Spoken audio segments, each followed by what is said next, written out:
minimum wage. Organized labor says strike is ongoing. Tax Reforms Committee proposes daily sharing of Federation Account Allocation Committee funds. And on the foreign scene, India's Prime Minister set for third-term victory. In sports, nationwide strike affects arrival of 8 Super Eagles players at team camp. Details of these and other stories coming up in a moment.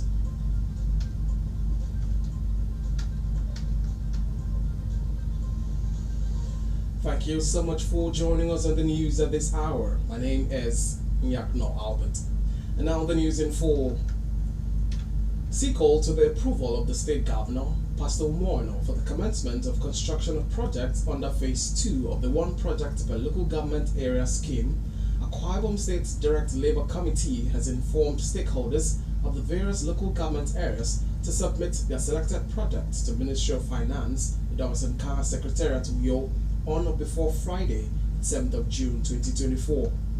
In a statement signed by the Secretary, Akwa Ibom State Direct Labour Committee, Sylvester Edem, the stakeholders in the selection and submission of projects are advised to note that the selected projects are to be submitted in a letter signed by at least 20 notable leaders in the local government area, including the chairman, member, House of Assembly, honorable commissioner, and all aides to the governor from the local government.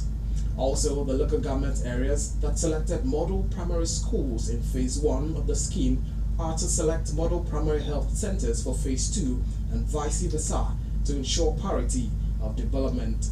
The statement further stated that all submissions are to be addressed and delivered to the Secretary, Akwa Ibom State Direct Labour Committee, Ministry of Finance, the Dawson Kara Secretariat, Uyo.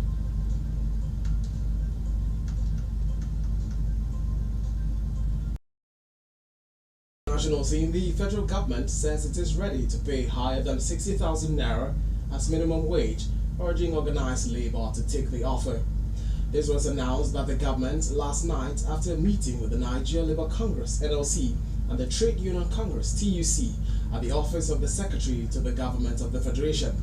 Those who signed the statement for the federal government were Minister of Information and National Orientation Mohammed Idris and Minister of State for Labour and Employment Honorable Enquiry, while those who signed for the organized labor were Joe Ajero, President, Nigeria Labour Congress, and Festus Osifo, President, Trade Union Congress (TUC).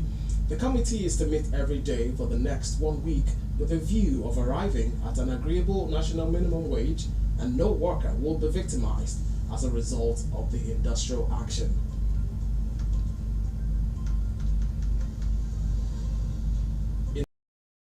The organized labor has called on its members to remind them that the strike, which commenced yesterday, will continue today, pending the outcome of a meeting with the committee on the new national minimum wage today. Labor, whose leaders had a successful meeting with the Secretary to the Government of the Federation, George Akume, and other government officials yesterday, reached a resolution that President Bola Tinubu is committed to a new minimum wage higher than 60,000 naira. The organized labor has, however, reminded its members that the strike continues today via its X platform. Recall that banks, schools, markets, and other business activities across the country were grounded yesterday due to the nationwide strike declared by the organized labor.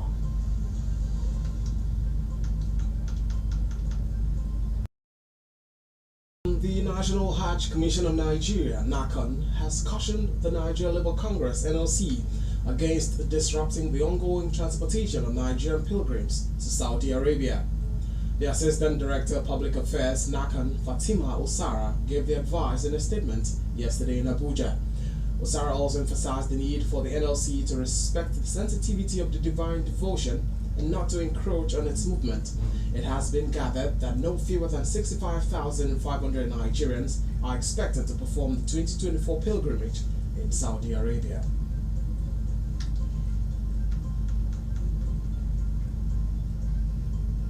Away from that, the Presidential Fiscal Policy and Tax Reform Committee has unveiled plans to transition from monthly to daily disbursement of allocations across the 3 tiers of government.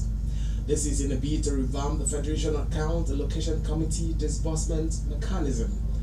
The committee's chairman, Taiwo Oyedele, announced this while speaking at a public consultation workshop in Abuja yesterday. He emphasized the need to modernize the current system, which he likened to outdated practices dating back to 1814. He revealed that the planned reform has the endorsement of key stakeholders, including the Accountant General of the Federation.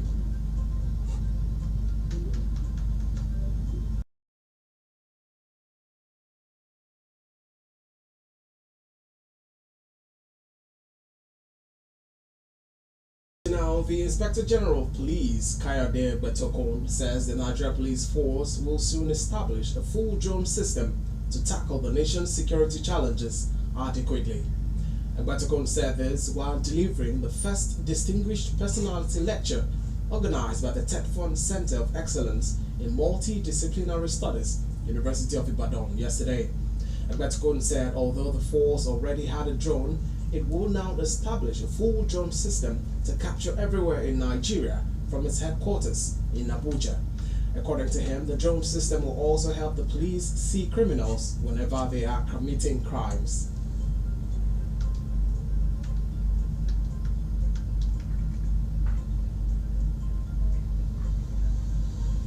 You're listening to Global News on Memories 96.5 FM. More reports after the break. Do stay with us.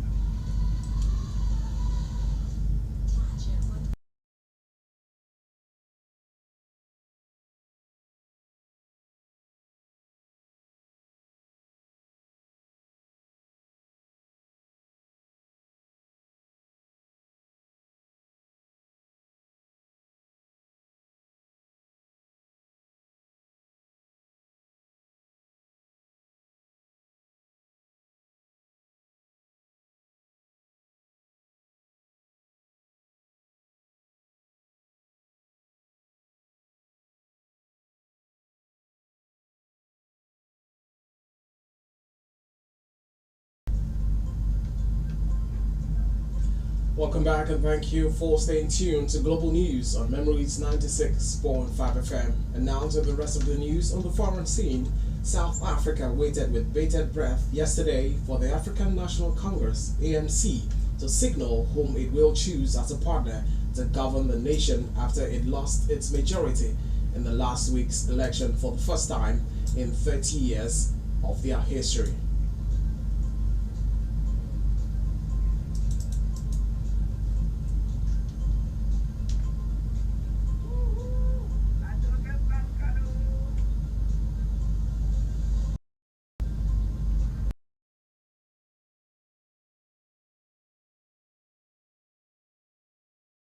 Break.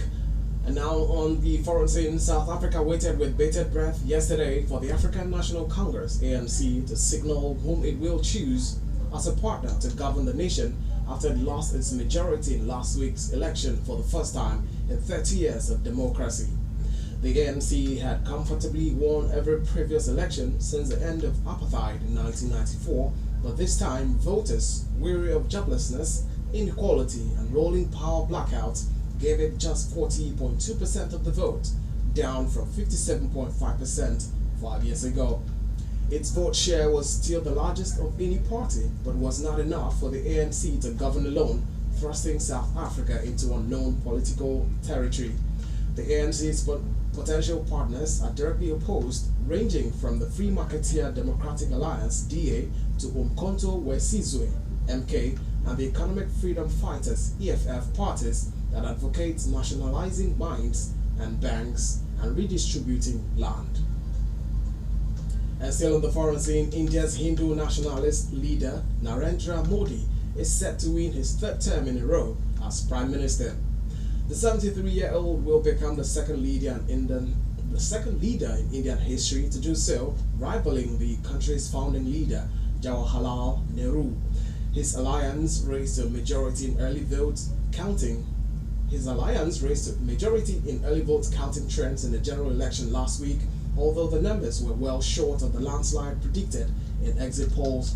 Victory will see him once again defeat Nehru's once dominant Congress party and great-grandson Rahul Gandhi.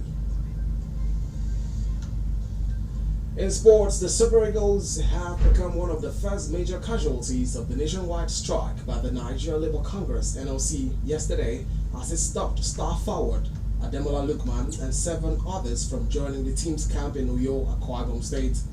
Also affected are Maduka Okoye, Semi Ajayi, Bright Osai Samuel, Calvin Bassi, Frank Onyeka, Alex Iwobi, and Paul Onuachu. While 3 of the players in Abuja and 2 in Lagos are being expected in camp today, the trio of midfielder Alex Iwobi, goalkeeper Maduka Okoye, and forward Ademola Lookman are expected to arrive in the country today. In his first comments after assessing his squad's fitness for Friday's clash with South Africa, Super Eagles head coach Finidi George assured Nigerians that his team has what it takes to beat the Bafana of South Africa. And that's it on Global News on Memories 96.5 FM. But before we go, let's take a recap of the top stories. You heard that the federal government says it is ready to pay higher than 60,000 naira as minimum wage, urging organized labor to accept the offer. We also told you that the organized labor has called on its members to remind them that the strike, which commenced yesterday, will continue today, pending the outcome of a meeting with the committee on the new national minimum wage today. We also informed you that the Presidential Fiscal Policy and Tax Reform Committee have unveiled plans to transition from monthly to daily disbursement of allocations across 3 tiers of government. And from the foreign scene, we reported that India's Hindu nationalist leader Narendra Modi is set to win his 3rd term in a row as Prime Minister. In sport, you heard that the Super Eagles have become one of the first major casualties of the nationwide strike by the organized labor yesterday as it stopped star forward Ademola Lookman and 7 others from joining the team's camp in Uyo, Akwa Ibom State. That's the size of our news this afternoon, as edited by Ofonise Abasi Johnson and assisted by the production team. For views regarding our news or coverage of your newsworthy events, you can reach us on email newsroom@memoriesmediang.com or call our newsroom hotline on 0909 000 0581. You can also follow us on Facebook and Instagram at Memories965FM. And now let's take you down memory lane.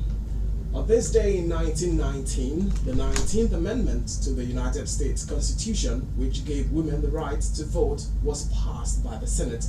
2 weeks after being approved by the House of Representatives, the amendment was ratified the following year. That's the news. Thank you so much for listening. My name is Nyakno Albert. Good afternoon.